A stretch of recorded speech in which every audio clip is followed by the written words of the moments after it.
يا أيها الذين آمنوا إذا نودي للصلاة من يوم الجمعة فاسعوا إلى ذكر الله وذروا البيع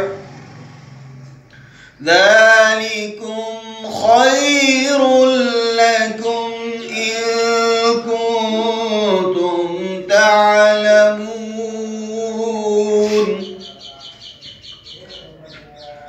فإذا قضيت الصلاة فانتشروا في الأرض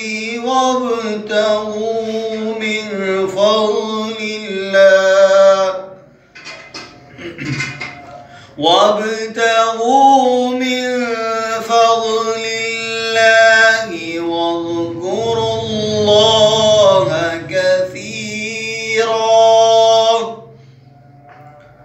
واذكروا الله كثيرا لعلكم تفلحون.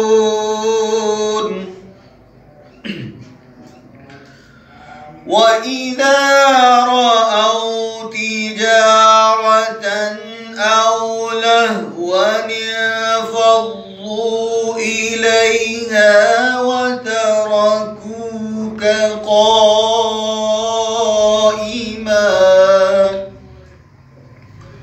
قل ما عند الله خير من اللهو ومن التجارة والله خير الرازقين. صدق الله العظيم.